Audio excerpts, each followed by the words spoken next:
So this might be the most athletic show we've ever had with guests in. You and Marcus Dupree? You had a pretty good one before me. Yeah, but you're both in the Mississippi Sports Hall of Fame, so you're still in the same Hall of Fame together. But who do you think was a better athlete? Me. Yeah, okay.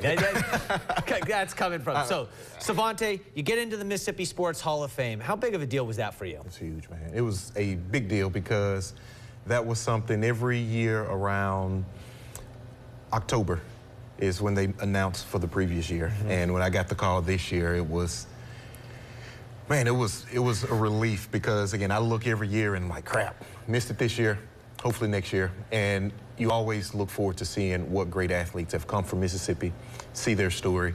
And this year, for me to be a part of that and people can kind of see my story, hear my story, it was very exciting for me.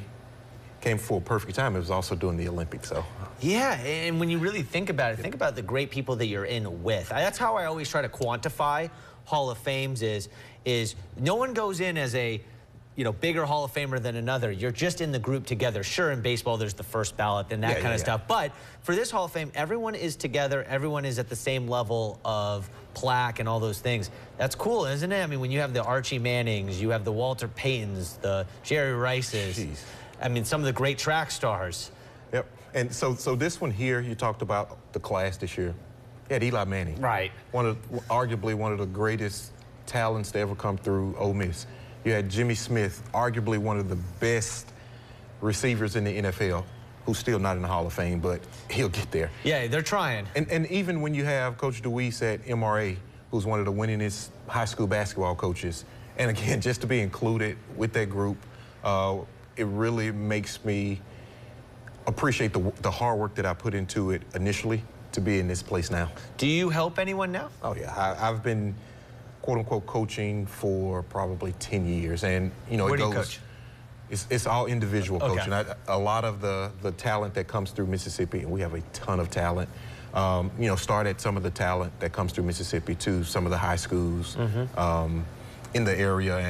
And just being able to have that relationship and be able to work with the kids at the grassroots level and to see some of the successes that they have, that's my motivation now. How exciting is it for you to watch the Olympics kind of from afar now? Because you were somebody that got to do it. Mm-hmm. And I always tell people I watch the Olympics completely different from everyone else because I try to put myself in where they are. Mm-hmm. We had a guy, Shelby McEwen, from Bassfield. He went to Oxford. He went to Oxford, but from a super small town. And when I go and look at him, he won a silver medal. Same thing with Sam Kendrick from Oxford, won a silver medal.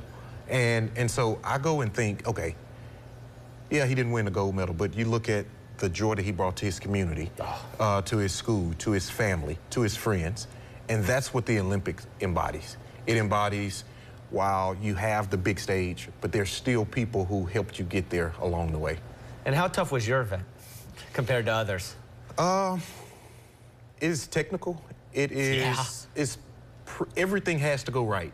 And for the long jump, a centimeter can be the difference in a gold medal and a bronze medal. Or disqualified. Not making the final, or not the jump not even counting. So that's crazy.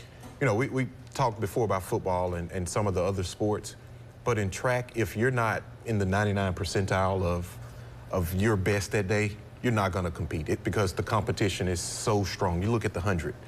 I think the difference between first place and eighth place in the 100 meter was 0.7 of a second.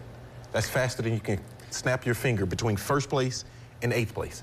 So preparation goes a long way into that. And again, so from a coaching standpoint, just to prepare a lot of the younger kids in the area, and we have a ton of talent, that's something that I get a lot of joy out of. What was your longest jump?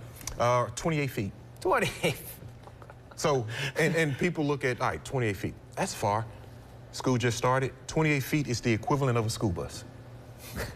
So he can jump from the one end of the school bus to another in prime Savante way. I'm glad you said in prime way because now we may have to get a smaller bus or maybe even a car. When's the last time you actually jumped into a pit? A few months ago. Oh, okay, you still go. Again, I train people. So you like to show it. It's not that impressive now anyway, so it's just something that I enjoy doing. And again, I'm a coach by action. So there are times where I get on the runway and jump, and then I'm sore for about a month. So yeah, I sprinted this past weekend and my knee hurts. Savante, thank you so much for stopping by. We really appreciate it, and congratulations for getting into the Hall of Fame. Yes, sir.